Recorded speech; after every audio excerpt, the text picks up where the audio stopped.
जी अस्सलाम वालेकुम जी। अब थोड़ा सा जो टी नोड स्पेस से रिलेटेड एक छोटा सा थ्योरम है वो मैं करूँगा। थ्योरम है 8.1.2। थ्योरम की स्टेटमेंट ये कहती है कोई भी space the space x is T node if and only if for every AB in X, for every AB in X, अगर A is not equal to B है तो A का जो क्लेयर है it is also not equal to B closure. T naught space में A का clear जो है वो B के क्लेयर के इक्वल नहीं होता अगर वो टी नॉट स्पेस है।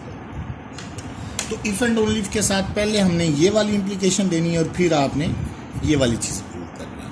तो इसका प्रूफ जो है बड़ा सिंपल सा है, लेकिन इसके प्रूफ में जो इम्पोर्टेंट चीज़ है वो लिमिट पॉइंट की डेफिनेशन आपके जहन में होनी चाहिए, क्योंकि क्लियर आया ना, क्लियर में लिमिट पॉइंट यूज़ होता है। हम पहले सपोज कर लेते हैं one sided, suppose X is T naught space और A is not equal to B. हमने ये प्रूव करना है कि ए का clear is not equal to B clear, ये हमने प्रूव करना है। अच्छा, जब ए और बी आपस में इक्वल नहीं है और ये टी नोड स्पेस है, हमें ये पता है there exist at least one open set which contains A but not B। देखिए ना, आपको ये पता है कि जो टी नोड स्पेस की डेफिनेशन यही कहती है ना कि एक ओपन सेट मिलना चाहिए जिसमें एक पॉइंट हो और दूसरा ना हो। हम कहते हैं कि सपोज ए जो है वो कंटेन करता है लेकिन बी कंटेन नहीं करता। अब इसका मतलब क्या हुआ? इसका मतलब ये हुआ कि आपको एक ओपन सेट मिल गया जिसमें ये तो है लेकिन ये मौजूद नहीं है। अब लिमिट पॉइंट की क्या डेफिनेशन होती है? लिमिट पॉइंट की डेफिनेशन होती है कि किसी सेट का कोई दूसरा पॉइंट लिमिट पॉइंट उस वक्त होगा जब आप उस पर जितने भी ओपन सेट लें, उस पॉइंट के जितने भी ओपन सेट लें, उसका इंटरसेक्शन जो है वो नॉन एम्प्टी आना चाहिए, इंटरसेक्शन। लेकिन यहाँ पे तो आपको एक ओपन सेट मिल गया जिसका दूसरे के साथ इंटरसेक्शन क्या आ रहा है? Empty. This simply shows that A clear is not equal to B clear. अब आप कन्वर्सली सपोज करें कि A clear is not equal to B clear.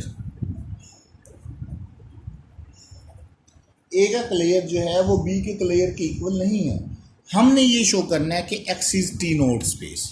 हम कॉन्ट्रेरिली सपोज कर लेते हैं, कॉन्ट्रेरिली सपोज दैट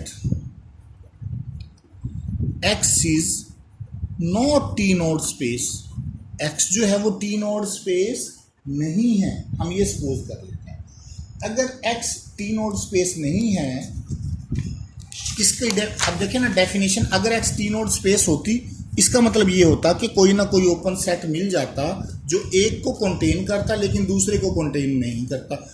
अब जब एक्स टी नोड स्पेस मौजूद नहीं है, x is not T naught space, तो अब जो दो पॉइंट्स लिए हैं ए और बी, तो there is no open set which contains one point but not other। अब इस तरह की कोई चीज़ नहीं है कि जो एक को कंटेन करे लेकिन दूसरे को ना करे। अब जो लिमिट पॉइंट की डेफिनेशन है वो क्या कहती है आपकी? इसका मतलब है कि ए जो है अब आपका अब आपका जो लिमिट पॉइंट की डेफिनेशन यही कहती है ना कि A will become the limit point of B, that is A layer is contained in B layer। ये अब आप देखें, एक को सेट ले लें, ठीक है, एक को तो आप ले लें सेट और दूसरे को कंसीडर कर लें पॉइंट, ठीक है। कैसे बनाएं? अच्छा, अब ए को मैंने ले लिया point, A is the point और ये मैंने ले लिया सेट। ठीक है जी। अब हमें पता है कि हम चेक करना चाह रहे हैं लिमिट पॉइंट। ठीक है, अब आपके पास ए जो है, अब कोई भी ऐसा ओपन सेट जब ए के गिर्द आप कोई भी ओपन सेट लेंगे उसके अंदर बी जरूर मौजूद होगा, उसके अंदर बी क्या होगा, जरूर मौजूद। इसका मतलब क्या है, it will become the limit point of B. ठीक है, ये क्या बन गया, लिमिट पॉइंट बन गया। अब हमें ये भी पता है कि किसी भी सेट का जो क्लियर है, देखे ना आपने क्लियर की क्या प्रॉपर्टी पढ़ी है कि ये स्मॉलेस्ट क्लोज सुपरसेट होता है, स्मॉलेस्ट क्लोज सुपरसेट। अब ये इसका क्लियर जो है वो बी के क्लियर को कंटेन करेगा। सिमिलरली अगर आप बी को पॉइंट ले लें और ए को एज अ सेट ट्रीट करें, यानी इनके रोल को चेंज कर लें, तो हमारे पास बी का जो क्लियर है it will contains in A clear. इन दोनों को अगर आप कंबाइन करें तो ए का क्लियर किसके इक्वल आ जाएगा, बी के क्लियर के। लेकिन हमने तो सपोज किया था कि A clear is not equal to B clear, ये तो हम लेके चले थे, ये हमारी कंट्राडिक्शन आ गई। हैंस ये जो स्पेस है x is T naught space, जो एक्स जो है हमारी वो क्या है, टी नॉट स्पेस है। ठीक है, इसको देख लें, अगर कोई कंफ्यूजन है तो मुझसे दोबारा पूछिए। Thank you very much.